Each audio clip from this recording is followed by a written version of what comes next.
I've always been the kind of person who double checks the locks before bed. Triple checks, if I'm honest. Allison used to tease me about it, said I was paranoid. But that instinct, that compulsion to verify what I already know is secure, might be the only reason I'm able to tell you this story. Or the only reason I'm still trying to convince myself which version of that night was real. My wife Allison and I moved to Haddonfield 3 years ago. Quiet suburb, good schools, normal place. New Year's Eve here, everyone on our street lights fireworks at midnight. I'm talking the expensive kind. Mortars, fountains, everything. The noise is unbelievable. You can't hear yourself think. We stayed in that year. Allison had the flu. We watched the ball drop on TV with the volume maxed out, and even then the fireworks outside drowned everything. Our windows rattled. It went on for maybe 20 minutes straight. We went to bed around 12:30. Allison took NyQuil. I was out fast. Next morning, there's a card wedged in our front door. Haddonfield PD. The handwritten note said they'd responded to a 911 call about screaming at our address at 12:01 a.m. Could we please call to discuss? I showed Allison. We were both confused. We hadn't screamed. We'd barely talked all night. I called the number. Sergeant Campos said a neighbor 2 doors down had called 911, reported hearing someone screaming for help from our property during the fireworks. They'd sent a unit. Officers knocked, rang the bell, no answer. Did a perimeter check, saw nothing suspicious. Left the cart. I explained we'd been home all night, asleep by 12:30. Didn't hear any knocking. Your doorbell have a camera? He asked. It did. Might want to check the footage, he said. I pulled it up on my phone while Allison watched over my shoulder. Timestamp 12:01:47 a.m. A figure appeared at our door. Woman, I think. Hard to tell. Dark coat, hood up. She pounded on the door with both fists, frantic, desperate. Her mouth was open like she was screaming, but the mic only caught muffled thuds and the roar of fireworks. She kept pounding, looking over her shoulder. Then she ran off camera. Police showed up at 12:09, knocked, looked around, left. I felt sick. Someone had needed help, and we'd been 30 feet away. We should send this to the police, Allison said. Campos called back an hour later. They were checking with neighbors for more footage. Then he said something that made my stomach drop. When our officers checked your property, they walked round back. Your rear sliding door was open, just a few inches. They closed it, figured you'd left it unlocked. We hadn't left it open. I'm obsessive about locking up. An officer came over to take a report. Nothing was missing, nothing disturbed. The door showed no forced entry, just slid open. That's when Allison asked to see the doorbell video again. We watched it on the TV, bigger screen. The woman pounding, the fireworks lighting everything up in bursts of red and white. Allison paused it. Tom, look behind her. Through our front window, you could barely see it in the frame. There was light inside our house, flickering, moving, firework light. But our front windows faced the street. The fireworks were in backyards, behind the houses. Play it again, Allison whispered. We watched 3 more times, bursts of colored light flashing inside our living room, red, blue, white, timed perfectly with the explosions outside, coming from inside the house. Campos said maybe someone had been setting off fireworks in our yard as a prank, but that doesn't explain the woman, why she was pounding on our door, why she ran. I've watched that footage maybe 100 times. Never posted it anywhere, never showed anyone but the police. Because there's one detail I didn't mention. At the very end, right before the woman runs off camera, there's a half second where she looks directly at the lens. The fireworks light up her face. I recognized her. So did Allison. It was Allison. Older, maybe, different hair, but her face. My wife was inside the house with me that night, asleep.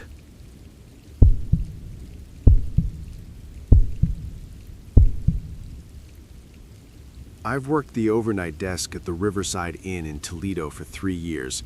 It's a budget place. Clean enough, quiet enough. Most nights, nothing happens. I answer maybe 2 calls between midnight and 6. Mostly I watch old movies on my phone and wait for morning. New Year's Eve was slow. We were at maybe 30% capacity. Room 1212 had been empty since Christmas. Water damage from the room above. They'd pulled the mattress, turned off the heat, yellow caution tape across the door. The first call came at 11:47 p.m. "Front desk, this is Daniel." "Yeah, hi, room 1212. There's people yelling in the hallway. Can you do something about it?" Male voice, tired, annoyed but not angry. "I'm sorry, sir, but that room is vacant. Are you sure you're in—" He hung up. I checked the system. 1212 showed vacant. Red tag for renovation. No key cards issued since December 23rd. Wrong room number, I figured. Guy was drunk, misread the door. I went back to my movie. 11:58 p.m. Same room number on the caller ID. "Front desk?" "It's 1212 again. They're still out there. Sounds like a fight now." "Sir, I need to verify, what name is your reservation under?" Silence. Then, forget it. Click. I walked the 12th floor at 12:10 a.m. Hallway empty, quiet. I stood outside 1212. Caution tape intact. I pressed my ear to the door. Nothing. Back downstairs. At 12:16 a.m., I pulled up the security footage on the office monitor. We've got cameras at each elevator and stairwell. I scrubbed back to 11:50 p.m., watched the 12th floor feed. Nobody in the hallway. Not a soul. Then I switched to the front desk camera. I saw myself. Same shirt, same posture. Picking up the phone at 11:47 p.m., just like I remembered. But the timestamp said 11:57 p.m., 10 minutes ahead. I watched myself answer the second call at 12:08 p.m., except I had answered it at 11:58 p.m. I remembered checking the clock. I rewound, watched again. The footage didn't match my memory, not by 10 minutes. I checked my phone, 12:19 a.m. I checked the computer, same. I checked the wall clock, same. The security system runs on its own server, different time source. I didn't know how to explain the discrepancy, but I felt cold, really cold. At 12:31 a.m., the phone rang again. I stared at it, didn't pick up. It rang 8 times, stopped. I checked the cameras, scrubbed to the 12th floor at 12:25 a.m. There was someone in the hallway, standing outside 1212. I leaned closer to the screen. The figure wasn't moving, facing the door. Dark clothes. I couldn't make out the face, but the shape, the posture. I stood up, walked to the back office, locked the door. I called my supervisor. Voicemail. I didn't leave a message. I waited until 1 a.m., then checked the footage again. I watched the front desk feed, watched myself stand up at 12:31 a.m., walk to the back office, pull out my phone. But the timestamp read 12:41 a.m., still 10 minutes ahead. I opened the door, went back to the desk. The lobby was empty. I could hear the ice machine humming down the hall. At 1:03 a.m., I did something stupid. I took the elevator to the 12th floor. The hallway was still empty. I walked to 1212. The caution tape hung loose on one side, fluttering slightly in the vent breeze. I was sure it had been intact earlier. I used my master key. The room was gutted. No furniture, bare walls, drop cloths on the floor. It smelled like mildew and paint thinner. The phone was still plugged in, sitting on the floor in the corner. I stared at it. It didn't ring. I left, locked the door, rode the elevator down. At 6 a.m., my replacement arrived. I didn't mention anything. I went home, slept badly. I still work at the Riverside Inn. I haven't worked New Year's Eve since, but last week I was cleaning out old footage for a police request. Unrelated incident. and I scrubbed through January 1st by accident. There's a clip at 1:13 a.m. Front desk camera. I'm standing at the desk facing away, completely still. And I stay like that, not moving, for 16 minutes. I don't remember that. I don't remember standing there at all.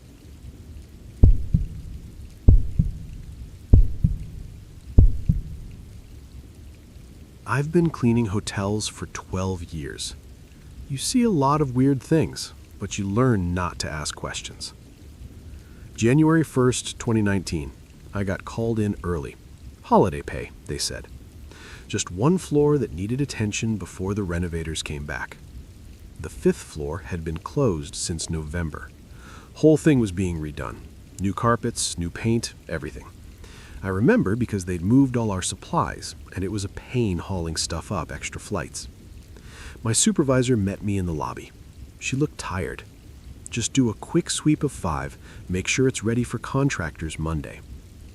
The elevator doors opened onto darkness. Overhead lights were off, but gray morning light came through the hallway windows. That's when I noticed. Balloons. Metallic gold and silver ones scattered down the hallway, some still floating near the ceiling. I stood there, staring. Then I saw the champagne flute on the carpet near room 512. Lipstick on the rim. The champagne still had bubbles. I walked further. More glasses. Confetti. Someone had tracked mud through the hallway. Boot prints, sneaker prints, even high heels. The prints were still damp in places. My hands went cold. This floor had been locked for 2 months. I called my supervisor. She sounded confused, then irritated. "Lana, there's no way. Security would have flagged it. I'm telling you, someone had a party up here." She checked the logs. I started picking up glasses. The mud bothered me most. Not just on carpet, handprints on the walls. Small ones, like children running around with dirty hands. But it was January in Buffalo. Where do you get mud in January? My supervisor called back. "Security says no one's accessed that floor since November 18th. 0 keycard entries." "Then how?" "Just clean it up. We'll deal with it Monday." I kept working. Room 509's door was propped open. Inside, champagne bottles on the nightstand. 2 glasses. I checked the bathroom. Wet towels on the floor. The mirror was fogged, like someone had just showered. The heating had been off for 2 months. The room was cold enough I could see my breath. I backed out and moved on. Every other door was locked, I checked. But I kept finding debris. Streamers hanging from door handles. A woman's earring. A tie. Near the elevator, I found the guest book. We kept them on every floor for VIP comments. This one should have been removed months ago. I opened it anyway. Last entry was dated December 31st, 2018. Yesterday. "Best New Year's Eve ever. Can't wait to come back next year. Room 512. Below it, "Thank you for a night we'll never forget." I flipped back. More entries. December 28th, 24th, 19th, all dated after the floor closed. Security called me down. They showed me CCTV footage. The 5th floor hallway, time-stamped throughout December. Empty. Completely empty. No people, no balloons, nothing. "The cameras don't lie," the security guy said. Then IT spoke up. She looked pale. "We had a system update in November. The 5th floor wasn't marked as closed in the new software. It stayed in the booking system." Everyone went silent. "We've been taking reservations for it?" my supervisor asked. "For 2 months, 17 confirmed bookings. The error was on our end." The floor was physically closed, but digitally available. The system generated keycards automatically. I felt sick. Where did those people go? No one answered me. They gave me the rest of the day off, paid me for the full shift. When I came back the next week, the 5th floor was open again, fully renovated. They never mentioned it. But sometimes late at night, I think about those muddy footprints, those small handprints on the walls. 17 families showing up to a dark, empty floor, Key cards that opened doors to rooms with no heat, no power, furniture covered in construction plastic. What they did when they realized no one was coming to help them, and why they stayed to celebrate anyway.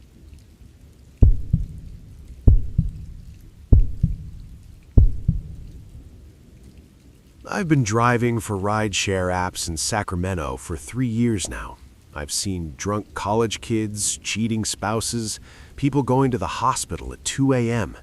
You learn not to ask questions. You learn to just drive. December 31st last year, I was trying to hit my weekly goal before midnight. One more ride. I accepted a pickup at 11:48 p.m. from a residential street in East Sacramento, near the cemetery. When I pulled up, a woman was standing under a streetlight, mid-30s maybe, wearing jeans and a gray hoodie. Normal enough, except she was completely still, not looking at her phone, not shifting her weight, just standing there, staring at my car. She got in the back without a word. I did my usual greeting, asked how her night was going, confirmed the destination on the app. She didn't respond. I glanced in the rearview mirror. She was looking straight ahead, hands folded in her lap. Some passengers don't want to talk. That's fine. I turned up the radio slightly and started driving. The destination was an address in North Sacramento, about 20 minutes away. Empty streets. Everyone was either at parties or already home. Just me, her, and the occasional traffic light. About 10 minutes in, I realized something odd. She hadn't moved once. Hadn't checked her phone, adjusted her seatbelt. Nothing. I kept glancing in the mirror. Same position, same blank expression. "You doing okay back there?" I asked. Nothing. The silence was getting uncomfortable. I tried again. "Cold night, huh?" She blinked. That was it. Just one slow blink. My hands tightened on the wheel. The app showed 12 minutes remaining. I thought about ending the trip early, but she hadn't done anything threatening. She was just quiet. Weird, but quiet. We crossed into North Sacramento. Darker here, fewer streetlights. The app directed me down a residential road, then onto a street I didn't recognize. The houses looked abandoned. Overgrown yards, boarded windows. "This the right place?" I asked. For the first time, she spoke. Her voice was flat, almost mechanical. "Yes, here is fine." I stopped the car. She got out without another word, closed the door gently, and walked toward a house with a chain-link fence. I watched her go up the driveway and around the side of the building, out of sight. I marked the trip complete and pulled away. That's when the app glitched. The trip just vanished. The entire ride disappeared from my history. No record, no payment. I tried refreshing, restarting the app. Nothing. It was like the trip never happened. I went home annoyed, figuring I'd contact support after New Year's. The next morning, January 1st, I was scrolling through my phone when I saw a local news alert. A woman had been reported missing.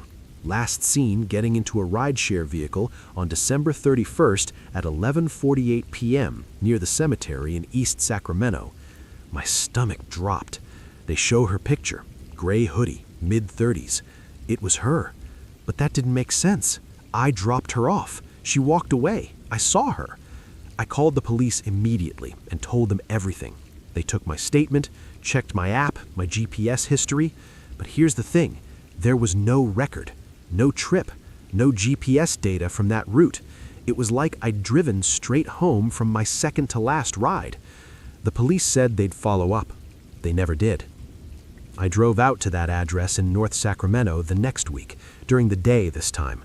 The house was condemned, had been for over a year according to the neighbors. No one had lived there. No one had been there. They never found her. But sometimes now, late at night when I'm driving, I'll glance in my rearview mirror and for just a second, I think I see her in the back seat. Same position, hands folded, staring straight ahead. And I think about how still she was, how she never moved, never breathed deeply, never shifted her weight. I think about the address she gave me, a place no one could live, and I wonder where I actually took her that night.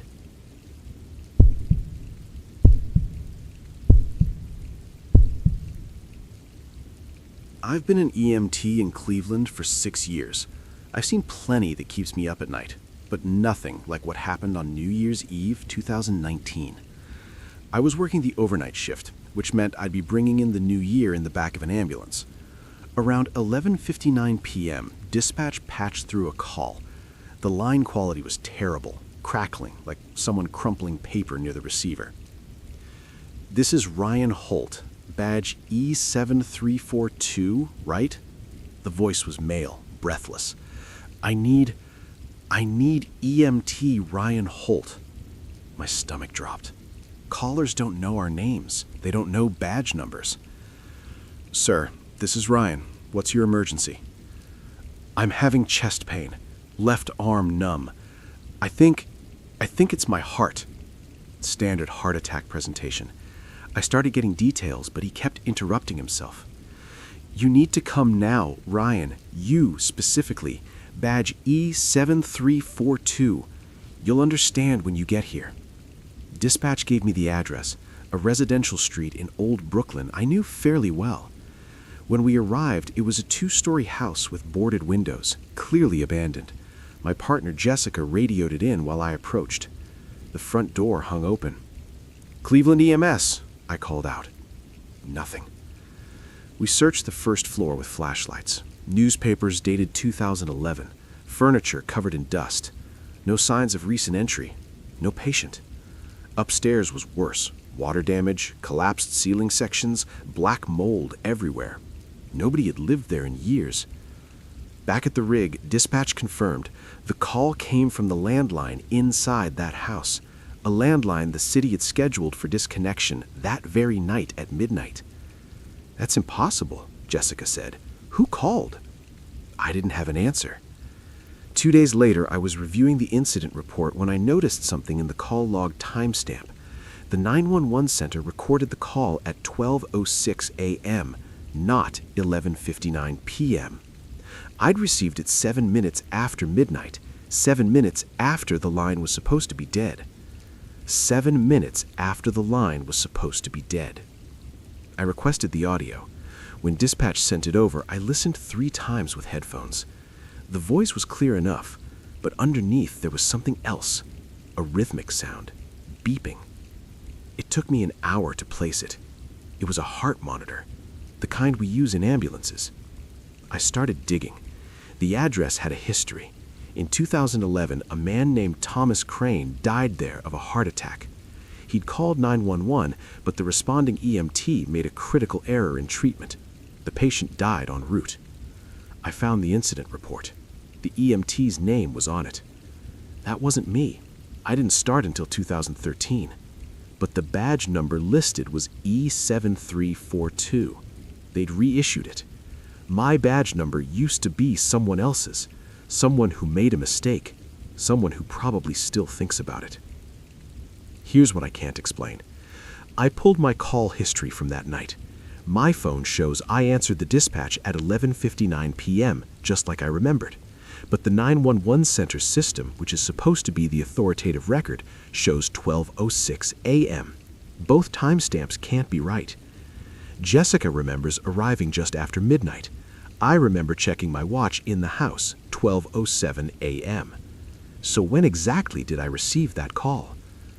Last week, I requested a badge number change. They asked why. I didn't know what to say. How do you explain that someone called 911 from a disconnected landline using a dead man's address and asked for you by name and badge number? That the call may have come from a point in time when the phone physically couldn't work?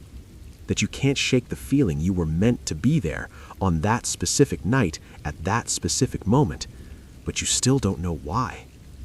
The request is still pending. I keep thinking about what the voice said. You'll understand when you get here. But I didn't understand. I still don't. Unless I'm not supposed to understand yet.